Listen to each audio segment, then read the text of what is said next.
What's going on, YouTube? It's SCN Place to be chilling, Mr. A&E. Back for another Rampage review. We missed the previous two Rampages, but we're back this week. And once again, I'm here with my co-host, not Deion Sanders of Primetime.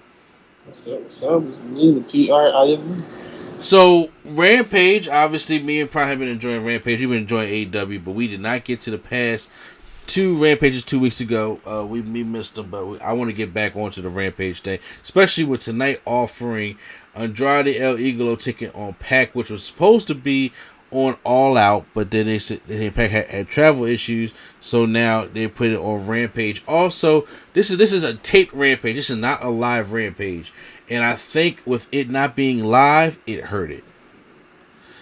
I think they do this like every other week. Huh? I think they do this every other week. Oh, okay, because last week in Chicago, it was live, but then the week before that, it was taped. Well,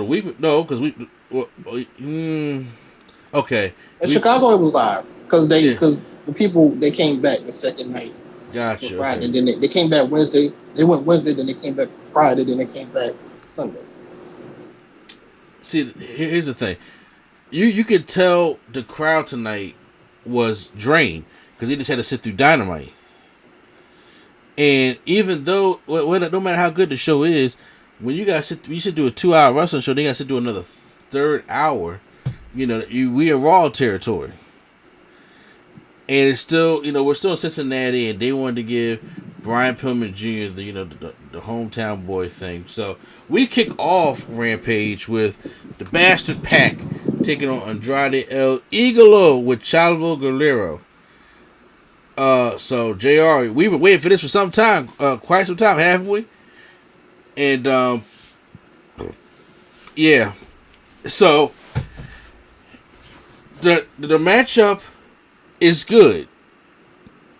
I thought I was expecting more from it, but once again, I thought it was a TV match, so I already knew.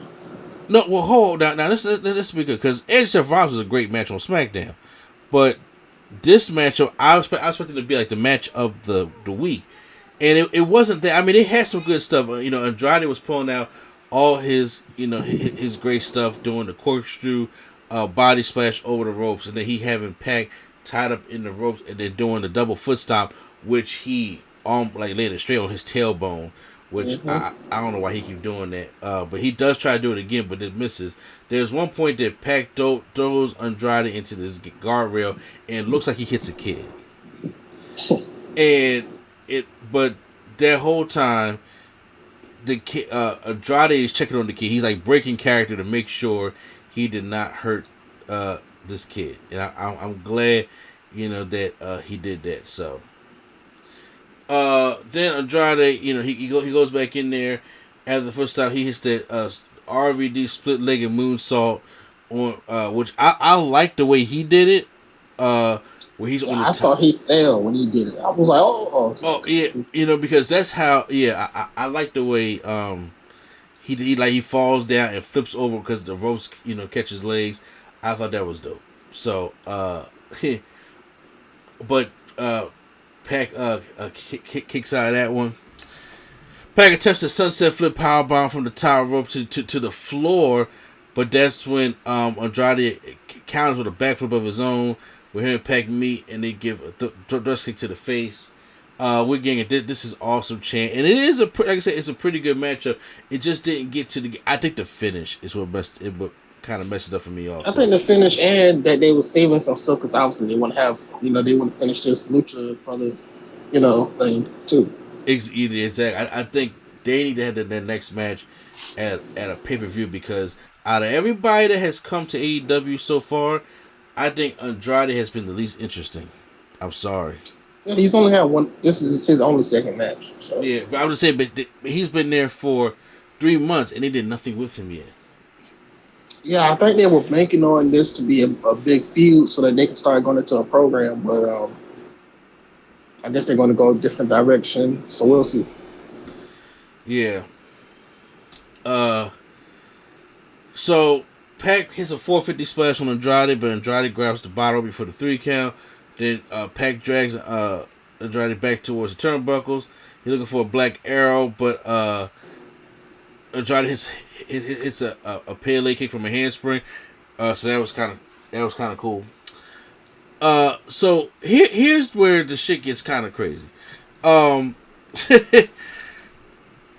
The Lucha Bros sprint down and to neutralize somebody they came out. There's another guy that be with Andrade also. And while the referee was distracted, Chavo nails Pac with the iPad. I'm dead serious. This thing is an iPad. And then Andrade just rolls Pac over and pins him. I was like, well, that finish was stupid. And then Jose. But yeah, all right, just real quick about the finish. Is that I like finishes like this where somebody would hit somebody with a weapon and they roll them up. I would like finishes like this if they don't kick out of everything. Yeah. So like some of the stuff they do kick out and it be too much. So like when they do something simple like this, like in storyline when somebody hits you with a title, that should be it. You know, they hit you with a title, do the roll up. That used to be it, but now everybody kick out of it, so now it's just not effective. Yeah, kind of like when people hit you with a destroyer. I mean, that's a clothesline for them. I'm saying, or D. That's what I'm saying, but that's the art of the move, like to the point where you're kicking out devastating things, but then an iPad take you out, a fucking iPad. But I'm saying I would like weapons, because nobody never. Every time it's a weapon, nobody unless it's brass knuckles. There's been titles, there's been shoes, there's been other things that they've been hit with and rolled up, and they always kick out. I know they want to do the shock factor, but at least like one of them get pinned by something when they in the ropes and they get hit in the head. At least that one of them get a pinfall. I see. So, so then Jose,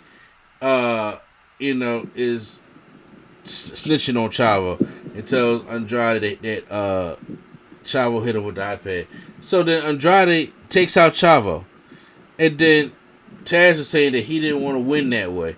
So then in the ring, Lucha Bros come and stomp him out, and Death Triangle's beating him out. Then Pac puts him into the Brutalizer, and I was just like, this man went through 3 managers already in 3 months. Like, are they making room for somebody else to be his manager? Of course they are, brother. Brother, you mean like Ric Flair, or it ain't gonna be Hogan? Of course they are, brother, because woo, styling and profiling. Did I? Yeah. So I'm thinking. With a tear in my eye, I see Andrade, and I see money. And he also sees that his other horsemen are there, so he probably try to have a horseman reunion. So that is probably most likely what's going to happen. Flair's going to be his manager. That's what they. I mean, I would have liked if Chavo was his manager, because Chavo could have been like MVP and Lashley, but Flair is his legit family, so I guess he want to have Flair. Sure. Which. If you want somebody to talk for you, I mean, hey, got one of the best. Next up, speaking of talking, Tony Schiavone is out in the ring to interview Darby Allin and Sting, who want to address the Tully Blanchard comments from Dynamite. And then, let's see. Darby was the one that said, Sean Spears, listen to me, you're a generic piece of shit. Without Tully, you are absolutely nothing. I was like, well, why don't you shoot from the hip there, cowboy? Because he ain't lying.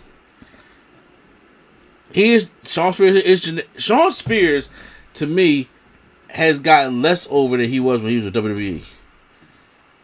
I mean, he hasn't done anything. What are you talking about? He's been doing a lot of stuff that just don't matter. Exactly. Like when he was doing when he's doing stupid stuff like the 10. The 10 thing was not stupid. No, it's something random that got over, is what I'm saying. Yeah. 10, just the number 10 got over. What he does now, he doesn't do anything, to stand out. He's just there. Like, he's just there. He don't do nothing. Don't taunt. That will probably he's just there. That's it. Remember, he's the chairman. Yeah, but then when you don't use a chair, like you use a chair like once every 6 months. Mm-hmm. Yeah, no, the whole thing. I was like, Shawn Spears did better when he was doing the whole 10 thing, the Ty Dillinger gimmick in WWE. I'm sorry. This is one of the things where AEW did not make you better. So, Tully, he said, didn't you ride the tails of Slick Rick for many years? What about Arn Anderson? If you want to look at me eye to eye, and why wait? Let's do it right here, right now. Come on, Tully, said Sting. But it, when he said that, I said, "Don't make me turn this TV off." Bruh, I was scared. Tully started walking down the ramp. You know what? Now that I think about it, don't do it. Don't. That would be the funniest match, probably. I know you remember when he did that double that double power driver and fell and rolled over. Yo, I was in tears. I was gut busting laughing. I couldn't even control myself. You were absolutely right. So Tully walks out the ramp, with that loud ass jacket on, and he says, "Look at you two 2-on-1." He said, "No, I know you like the numbers game, don't you, Sting? You stanger." Real quick. Mm-hmm. Sting is probably I won't say he's the dumbest. When it comes to Four Horsemen, he is the dumbest. He is. How many times this man got a team with Ric Flair to take on the Horsemen just for them to say psych and then beat him up? It's like literally every single time that's happened. Yeah, it really is terrible because Sting can't. He plays a dumb face but a terrible heel at the same time. It's like, just be in the rafters then. But he says, right on coattails, that never happened. Be a little bit more aware. And then Shawn Spears grabs Darby from behind out the ring, and he's a C4 Death Valley driver to Darby on the outside. And Tully Blanchard, our plan worked all along. Let's see you next time, Gadget. Like, that's the way it's such like a cartoon villain type thing. And I was like, so you he sounded like Dave Chappelle. He was like, "Why are you talking like that? Say, it's my voice, say." Exactly. Yeah. I wonder when we're gonna get the match. Are we gonna get it at Full Gear, or are we gonna get it at like one of those special shows? What match? Tully and Sting. You know what's happening. Oh, man, that's probably gonna be at the Queen show. Oh, that's right, in New York. Or do you think they're gonna feel bad for Shawn Spears and make it a tag team match? I'm pretty sure it might be a tag match. How about to say they're gonna feel? We're sorry, Shawn. Sting and Tully out there. Yeah, actually, you know what? Forget it. Let's put Sting and Tully out there. Let's see how funny it is. I don't care. I want to laugh. I know you do. A video montage airs of Adam Cole, baby, and Bryan Danielson debuting. The Elite as a faction, as a brotherhood, especially Adam Cole talking about he's coming, top professional wrestlers coming together, how powerful they really are. I trust Kenny Omega with my life, and he trusts me. I trust the Young Bucks with my life, and they trust me. And Sid Christian and Bryan Danielson are special.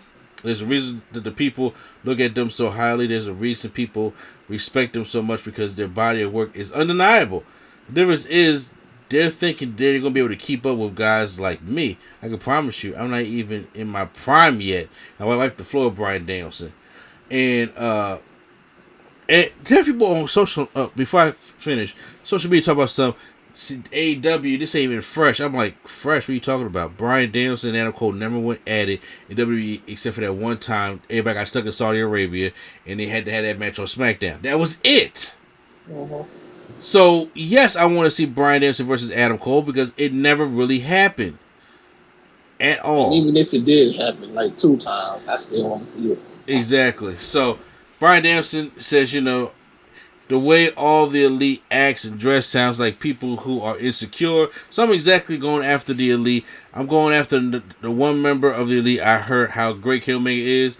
And but the reality, I'm just excited to get in the ring and wrestle. I love for Kenny Omega. I would love for Kenny Omega to be my first match. If he doesn't want to step up, there'll be somebody else because of the things I love about AEW. Everybody's hungry. So now we go into our next matchup, which is the trios match. We got the AEW Women's Champion Dr. Britt Baker DMD, Jamie Hare and Rebel taking on Chris Statlander, Riho, and Ruby Soho. The disgust in Jim Ross' voice to call this a trios match was just deafening. Because he was like, 6-man tag or this trios, man. He's old school for real. He does not like the name trios match. Do you like the trios match title? I mean, trios match. You can't say. I mean, you can say 6-woman tag or you say trios. Like, but they're gonna keep the name trios because I think pretty soon they're gonna unveil the trios title. So yeah, you know what? I was thinking they probably do it at the New York show, the Rochester, New York show. I thought they was gonna do it at the first Rampage, and then have the winner win it at that Arthur Ashe show, but I guess not. I'm pretty sure they're coming pretty soon. Now the Arthur Ashe show is in when? September when? 22nd. 22nd. It's a regular Dynamite show, right? Yeah. Okay, it's just gonna be the biggest Dynamite audience ever had. So no, it's gonna be the biggest audience ever on AEW. Oh. Well, they better bring it. Man, it's only gonna be 2 hours too. Yeah. Damn. Okay. Well, they're gonna have to load that show up. I mean, all you got to do is they got CM Punk, Adam Cole, and Bryan Danielson on the roster. I'm pretty sure they could come up with something. I'm pretty sure they can too. But knowing them, they're gonna probably want to do like a 5-on-5. Bryan Danielson, Christian Cage, and Lucha Express versus like the Bucks, Omega, and Cole or something. Mm-hmm. I don't know. So, this matchup is fine here. It's not really much, to be documented here, other than Rio is on top of Chris Statlander's shoulders at one point, and she is about to do something to jump on Britt Baker, but Rebel comes and sacrifices herself, and then she gets the double stomp to the back of Rebel off the top of the shoulders of Chris Statlander, and then afterwards, Ruby Soho picks up, she tags in and it hits Rebel with the Pele kick, not the right kick no more, and she goes out and she pins her. So that's what it was. What are you talking about? That's Ruby Riott. If Ruby Riott with the Riot Squad, excuse me, that I swear, if he had said with the Riot Squad, I would have died. I'd have been like, there it is. Because like when he do it, he say, "Oh, that's Ruby Riott." I'm sorry, Ruby Soho. Like he put emphasis on it. Like every time he messes up, when he corrects himself, he puts emphasis. Oh, that's the Big Show. I'm sorry, Paul White. say it like he is bad. Main event time: the returning Matt Caster with Anthony Bowens taking on Brian Pillman Jr. So they are back. Before we start, how is his song not copyrighted? Who's the Acclaims? No, Brian Pillman. His song is literally "Welcome to the Jungle." They use Wild Thing for Moxley. No, Pillman. Yeah, I'm just saying. But if they could, Tony Khan will pay for. So you about to buy "Welcome to the Jungle" for Brian Pillman? Not your biggest somebody that's gonna be on Dark, and you gonna buy "Welcome to the Jungle" for him? They are trying to wean Brian Pillman Jr. and that Varsity Blonde shit has done enough time on Dark. They're trying to wean him away from that and put him on TV more. That's what this whole thing is about. Who was "Welcome to the Jungle" by? God, what's the name? To the jungle. Hold on, I'm gonna find this one out for you too.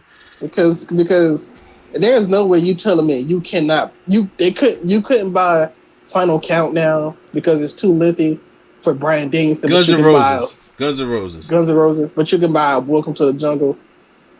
Look, I'm telling you. You know what? Oh. Cody comes back at the After Ash show. I will be surprised if he don't come back to AC/DC Back in Black. I mean, it's a possibility. All I'm saying is that they're probably giving him that song because he's gonna try to go up against MJF at the Arthur Ashe show. Yeah, I think that's where he's going to go up against. I'll be honest with you. I don't want them to waste that on that. Like I don't think Pillman is like. If it's your biggest audience ever, I don't think Brian Pillman is somebody like Darby is somebody you should use for that, or like somebody that y'all been Jungle Boy, somebody y'all been using for a while. Not Pillman. No offense, but No, I feel you. They should be using people like Jungle Boy, Jack Perry. Since they claim come out, of course, Matt Caster hits a rap, and then they try to play up to the point like when Anthony Bowles takes the mic, like, "Yo, you're on thin ice." I was like, "There's nothing wrong or offensive with his rap." So then Brian Pillman Jr. comes out, and just double legs and takes down Matt Caster and starts beating him up. He has the Cincinnati Bengals gear on, like his dad who played for the Bengals before he came into professional wrestling. And I was just like, so you can take down Matt Caster angrily, but you can't take down MJF who talked about your sister, and everybody else. But sure, no problem with that at all. Back and forth matchup. We have Caster trying to go for the mic drop elbow, but then Pillman dodged, got the way, and then does a springboard clothesline for the win over Max Caster. And after the matchup, Bones comes in, blindsides Pillman, starts beating him up, but then all of a sudden the other Cincinnati boy comes in, John Moxley, and he grabs the boombox, hits Anthony Bones with the boombox, and then hits a paradigm shift that looks so much better than that double underhook suplex he gave Minoru Suzuki on Dynamite. Just saying. He over-rotated. Yeah. You blame Suzuki on that one? Yes. I was like, that. I said, that is not a paradigm shift. That is a double underhook suplex. But you gotta, if you're gonna try to land on your head, you gotta do it at an angle. You can't just, I'm gonna just take a suplex. So, I don't know. Maybe it could have been both of them. I'm just saying. And then that's the way they close Rampage with the Cincinnati boys in the ring celebrating. So, Rampage gets a thumbs up from me. I don't really want to compare it to SmackDown, but I'm going to naturally do it. And SmackDown was better. SmackDown was the best wrestling show this week. Now, if they can only put that effort in every week. Yeah, seriously. And, give a little bit of it to Raw. You know what I'm saying? But post your comments down below. How did you guys enjoy AEW Rampage? And did you guys enjoy, the Andrade pack matches? I hope next week will be live. I'm excited for the Arthur Ashe show. I want to see how the thing is going to go down. And it should be good. So, once again, if you guys listen to the podcast, we're going to move on from this. And the visit to us right here on YouTube. Make sure you post any comments down below. Hit the like button if you guys enjoyed our review. And for more AEW Rampage or wrestling content, right here, hit the subscribe button right here on NC Studios. So once again, it's NC and place to be. Mr. Mr. and not Deion Sanders for primetime. All right, y'all. All right, and the Nerd Coalition is out.